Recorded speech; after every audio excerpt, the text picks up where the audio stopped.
Hi friends, అందరికీ SLBC టన్నెల్లో జరిగిన incident గురించి ఈ వీడియో ద్వారా మనం పూర్తి వివరాలు తెలుసుకుందాం. ఎస్ఎల్బిసి అంటే శ్రీశైలం లెఫ్ట్ బ్యాంక్ కెనాల్.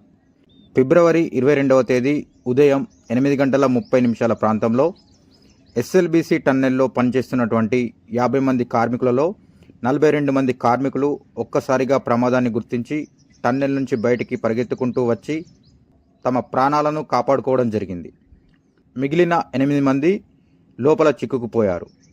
ఈ 8 మంది ప్రాణాలను కాపాడడానికి 130 మంది ఎన్డీఆర్ఎఫ్ సిబ్బంది, అలాగే 24 మంది హైడ్రా, 24 మంది సైనికులు, 24 మంది సింగరేణి రెస్క్యూ టీంలు, 120 మంది ఎస్డీఆర్ఎఫ్ టీంలు, అంతేకాకుండా ఉత్తరాఖండ్ నుంచి వచ్చిన ర్యాట్ మైనర్స్ ఇంకా కొన్ని బృందాలు వారం రోజులుగా కార్మికులను బయటకు తీసుకురావడానికి చాలా ప్రయత్నాలు చేశారు.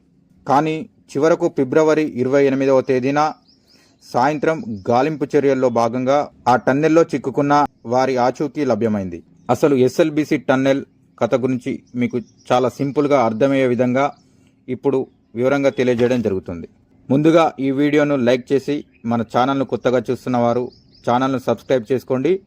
అలాగే ఎవరు కూడా వీడియో స్కిప్ చేయకుండా పూర్తిగా చూసినట్లయితే మీకు ఒక క్లారిటీ రావడం జరుగుతుంది.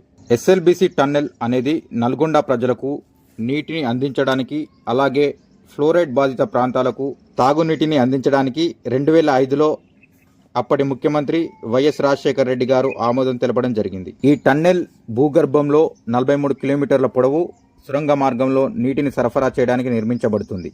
ఈ టన్నెల్ నాగర్ కర్నూలు జిల్లా అడిశర్లపల్లి మండలంలో కృష్ణానదిపై నిర్మించబడింది. దేశం మొత్తంలో కేవలం ఈ ఎస్ఎల్బిసి టన్నెల్ మాత్రమే అంత దూరం భూగర్భంలో నీటిని సరఫరా చేస్తుంది.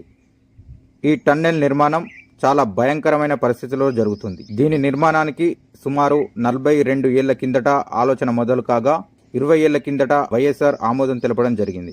20 ఏళ్లుగా ఈ టన్నెల్ నిర్మాణ పనులు ఇంకా పూర్తి కాలేదు. మొత్తం 43 కిలోమీటర్లలో 34.3 కిలోమీటర్ల నిర్మాణం పూర్తయిందని, ఇంకా 9.5 కిలోమీటర్ల టన్నెల్ నిర్మాణం పెండింగ్లో ఉందని నీటిపారుదల శాఖ అధికారులు తెలియజేస్తున్నారు.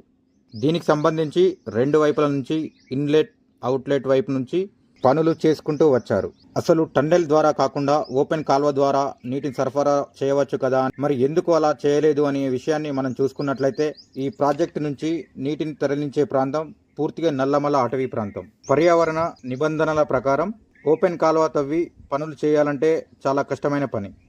అనుమతులు లభించే పరిస్థితి లేదని నీటిపారుదల శాఖ నిపుణులు చెబుతున్నారు. దీనికి తోడు గ్రావిటీ ద్వారా నీటిని తరలించాలి అనేది ఎన్నో ఏళ్ల నుండి ఉన్న ప్రతిపాదన.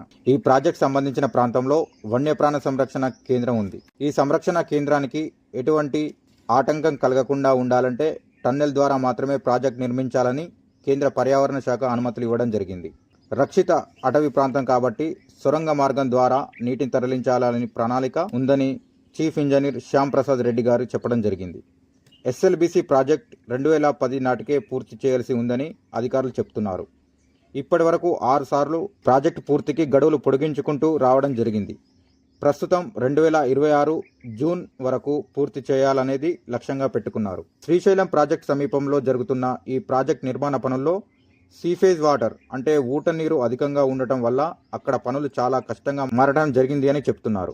ఎందుకంటే సీపేజ్ వాటర్ను తొలగించి నిర్మాణ పనులు చేయాలి అంటే చాలా కష్టంతో కూడుకున్న పని. ఈ ప్రాజెక్టుకు ఇప్పటి వరకు 2647 కోట్ల నిధులు కేటాయించడం జరిగింది. ప్రస్తుతానికి కాంగ్రెస్ ప్రభుత్వం ప్రాజెక్ట్ అంచనాను 4637 కోట్లకు పెంచడం జరిగింది. సొరంగం లోపల పనిచేస్తున్న కార్మికులు చాలా జాగ్రత్తగా పనిచేయాల్సి ఉంటుంది. టన్నెల్ మిషన్ నడుస్తున్న సమయంలో భారీ శబ్దాలు చెవులు, మెదడుపై తీవ్ర ప్రభావాన్ని చూపుతాయి. టన్నెల్ మిషన్ చెడిపోవడం, అలాగే శ్రీశైలానికి భారీ వరద రావడం వల్ల, అలాగే బిల్లుల చెల్లింపులు చేయకపోవడం వల్ల విద్యుత్ సరఫరా ఆగిపోవడం, ఇలా అనేక కారణాల వల్ల గత 3 సంవత్సరాలుగా టన్నెల్లో పనులు నిలిపివేయడం జరిగింది. మళ్ళీ ఇటీవలే పనులు ప్రారంభించి టన్నెల్ నిర్మాణం చేపట్టి సుమారుగా 15 మీటర్లు తవ్విన తర్వాత ప్రమాదం సంభవించడం జరిగింది. ఇక టన్నెల్లో చిక్కుకున్న 8 మంది కార్మికులను రాడార్ సహాయంతో ఆనవాళ్లు గుర్తించారు. తాజాగా 11కు పైగా రెస్క్యూ టీంలు గాలింపు చర్యల్లో పాల్గొనడం జరుగుతుంది. ఈ ప్రమాదంలో చిక్కుకున్న 8 మంది కార్మికులు 3 మీటర్ల లోతులో ఉన్నట్లు రాడార్ ద్వారా గుర్తించి వారు చనిపోయినట్లుగా నిర్ధారించడం జరిగింది. మృతుల కుటుంబాలకు రాష్ట్ర ప్రభుత్వం ఎక్స్గ్రేషియా ప్రకటిస్తామని స్థానిక ఎమ్మెల్యే తెలియజేయడం జరిగింది.